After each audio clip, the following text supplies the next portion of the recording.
Assalamualaikum warahmatullahi wabarakatuh. Perkenalkan, nama saya Hasan Sinurat dan PM 19110324 kelas TIP 1904.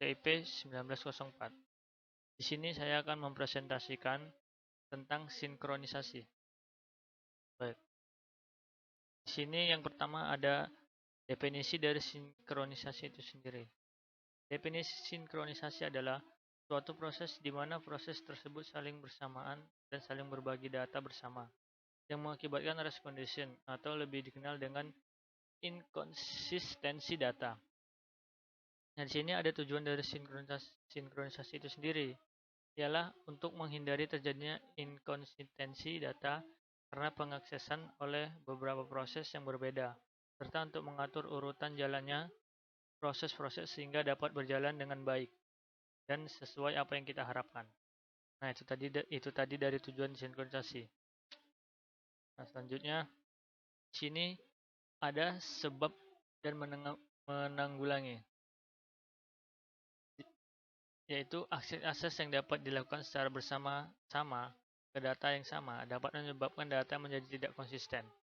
Nah, untuk menjaganya supaya kita tetap konsisten, dapat dibutuhkan mekanisme-mekanisme untuk memastikan permintaan eksekusi dari proses yang bekerja.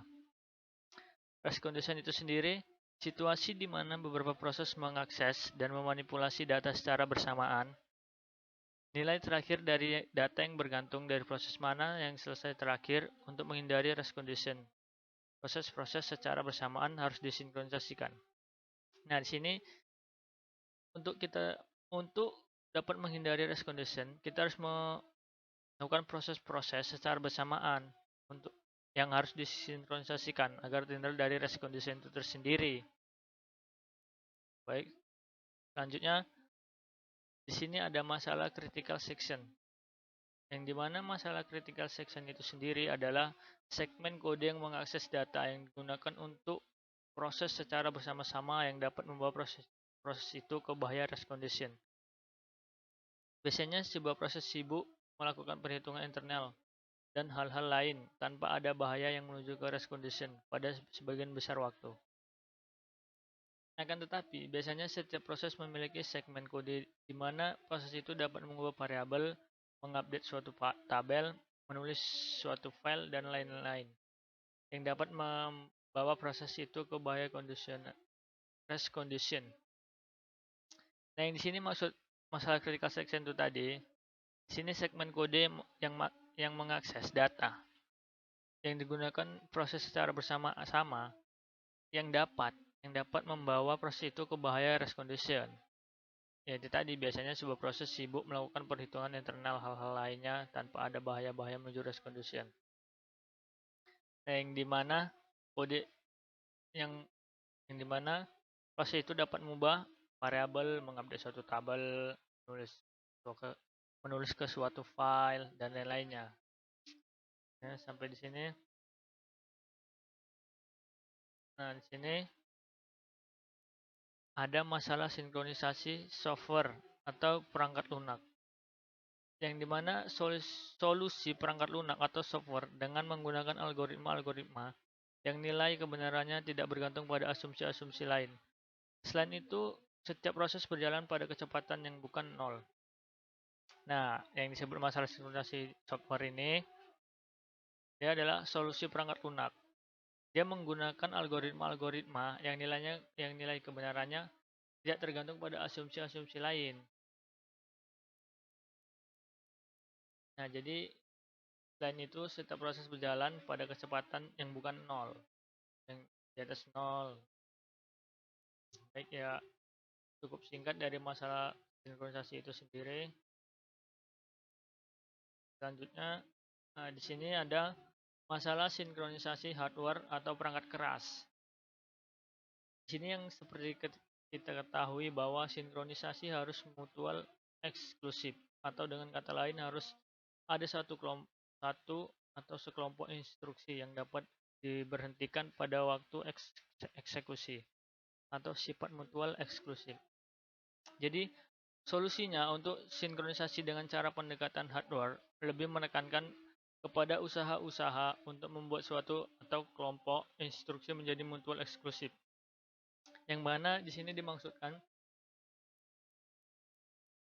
bahwa sinkronisasi haruslah mutual eksklusif. Yang di tadi mutual eksklusif itu kita harus mempunyai satu atau sekelompok instruksi yang dapat diberhentikan pada waktu eksekusi. Jadi solusinya ini tadi dengan cara pendekatan hardware lebih menekankan kepada usaha-usaha untuk membuat suatu atau kelompok instruksi menjadi mutual eksklusif. Nah, di sini masalah klasik dalam sinkronisasi dibagi menjadi 3, yaitu yang pertama problem bounded buffer, yang kedua problem reduce and waiter, ketiga problem dinding philosophers. Nah, ini yang pertama problem bounded buffer. Problem bounded buffer itu merupakan suatu struktur data yang mampu untuk menyimpan beberapa nilai dan mengeluarkannya kembali ketika diperlukan. Jika dianalogikan, bounded buffer ini akan mirip dengan sebuah tumpukan piring untuk menaruh piring dan menaruh lagi sebuah piring. Ketika ingin mengambil piring, maka tumpukan yang paling atas lah yang akan kita terambil. Jadi piring terakhir yang dimasukkan akan pertama kali diambil. Piring yang terakhir itu yang paling atas, jadi itu yang pertama kali kita ambil. Oke, di sini yang kedua mempunyai problem reduce dan waiter.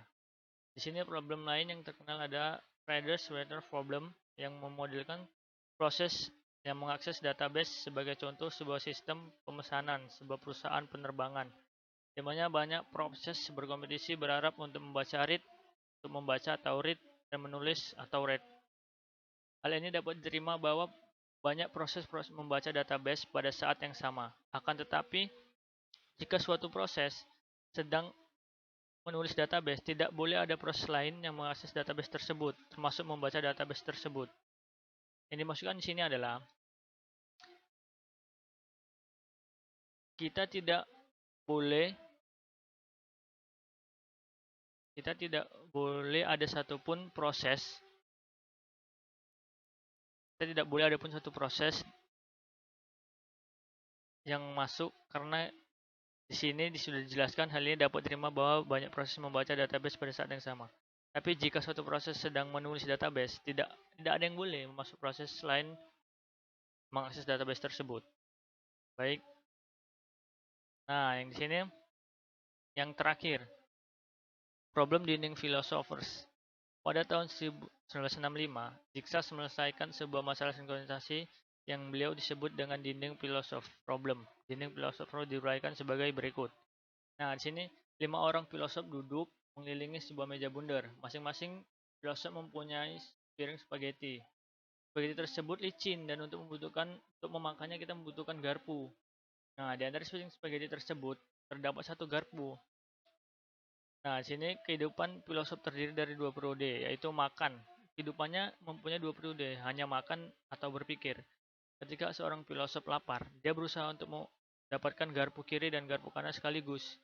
Jika sukses dalam mengambil 2 garpu, filosof tersebut makan untuk sementara waktu, kemudian meletakkan kedua garpu dan melanjutkan berpikir. Nah, di sini yang dimaksud adalah mereka mempunyai filosof 2 periode, yaitu makan atau berpikir, yang dimana setiap sekali berpikir mereka akan membutuhkan makanan untuk sementara, dan meletakkan 2 garpu dan melanjutkan berpikirnya. Dan sini baik, itu saja yang saya jelaskan. Semoga kita semua dapat mengerti. Dan sini saya mohon maaf apabila ada kesalahan nama atau kesalahan dalam membaca saya yang tidak pada titik koma, saya mohon maaf. Assalamualaikum warahmatullahi wabarakatuh. Terima kasih.